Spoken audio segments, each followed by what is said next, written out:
यह 1526 है, जो अब उत्तरी भारत है। और सुल्तान इब्राहिम लोधी का मुकाबला एक राजकुमार से होने वाला है। मध्य एशिया से जहीरुद्दीन मोहम्मद बाबर।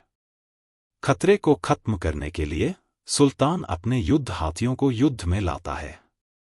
लेकिन कहा जाता है कि बाबर की तोपों और बंदूकों के विस्फोट हाथियों को चौंका दिया और उन्होंने सुल्तान की अपनी सेना को रौंद डाला। बाबर के मन में लंबे समय से अपना साम्राज्य बनाने की महत्वाकांक्षा थी। हालांकि वह दुनिया के कुछ सबसे सफल विजेताओं के वंशज थे। उसने पैर जमाने के लिए संघर्ष किया मध्य एशिया के कई महत्वाकांक्षी राजकुमारों के बीच। इसलिए उन्होंने अपना ध्यान भारत की ओर लगाया, जहां उनके वंशज रहे और मुगल साम्राज्य का निर्माण किया। प्रारंभिक आधुनिक विश्व के सबसे धनी और सबसे शक्तिशाली राज्यों में से एक, और विश्व की लगभग 1/4 आबादी का घर है। उस भयानक लड़ाई के ठीक 4 साल बाद बाबर की मृत्यु हो गई। लेकिन उनके अपने संस्मरण और उनके वंशजों का कार्य उसे रंगीन अंदाज में अमर कर दिया।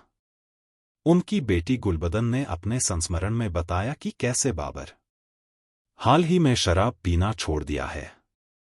नवनिर्मित पूल को शराब के बजाय नींबू पानी से भर दिया। उनके पोते अकबर ने उत्कृष्ट लघु चित्र बनवाए। बाबर की कहानियां। एक में साम्राज्य के संस्थापक को अपने शिविर में घूमते हुए दर्शाया गया है। वह नशे में धुत होकर अपने घोड़े पर गिर पड़ा। यह अकबर ही था जिसने मुगल शक्ति को मजबूत किया। उन्होंने किसानों के लिए सुरक्षा स्थापित की, जिसके परिणामस्वरूप उनकी उत्पादकता में वृद्धि हुई और अधिक कर राजस्व उत्पन्न हुआ। और मुगल क्षेत्र का विस्तार करने के लिए सैन्य अभियान शुरू किया।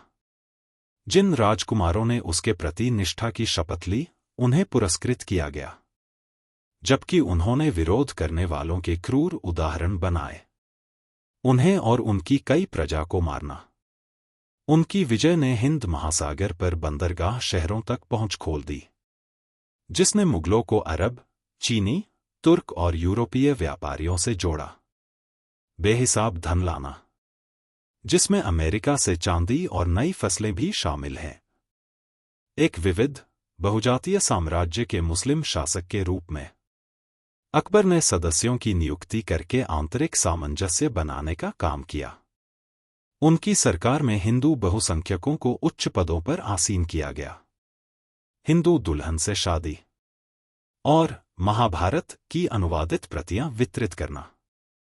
अपने मुस्लिम सरदारों के लिए एक प्राचीन भारतीय महाकाव्य कविता।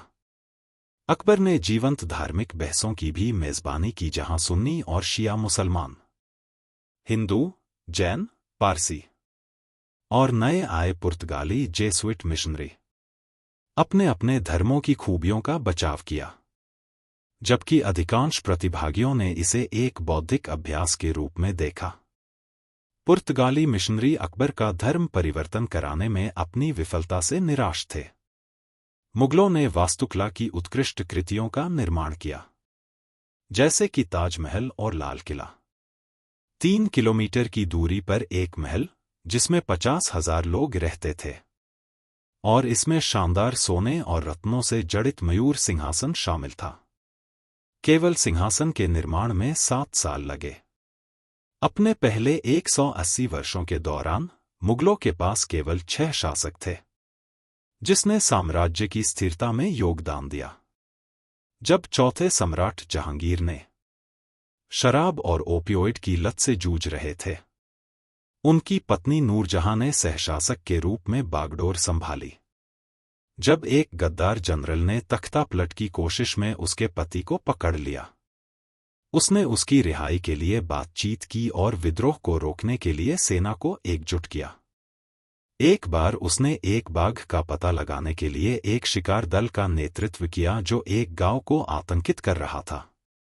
एक कवि को लिखने के लिए प्रेरित करना। हालांकि नूरजहां एक महिला के रूप में है, बटा पुरुषों की श्रेणी में वह एक बाघ हत्यारी है। 1707 में छठे बादशाह औरंगजेब की मृत्यु के बाद अगले 21 वर्षों में 7 सम्राटों ने गद्दी संभाली। सत्ता के ये बार-बार परिवर्तन परिलक्षित होते हैं। बड़े राजनीतिक, आर्थिक, सामाजिक और पर्यावरणीय संकट, जिसने पूरे 18वीं सदी में साम्राज्य को परेशान किया। इस उथल-पुथल के जवाब में क्षेत्रीय नेताओं ने कर देने से इनकार करना शुरू कर दिया और मुगल नियंत्रण से अलग हो गए। ब्रिटिश ईस्ट इंडिया कंपनी ने इन क्षेत्रीय शासकों को सैन्य सहायता की पेशकश की, जिसके परिणामस्वरूप कंपनी का राजनीतिक प्रभाव बढ़ गया। अंततः इसे बंगाल पर सीधा नियंत्रण लेने में सक्षम बनाया गया। भारत के सबसे धनी क्षेत्रों में से एक। 19वीं सदी तक ईस्ट इंडिया कंपनी का व्यापक राजनीतिक प्रभाव था और एक बड़ी स्थायी सेना, जिसमें भारतीय सैनिक भी शामिल थे।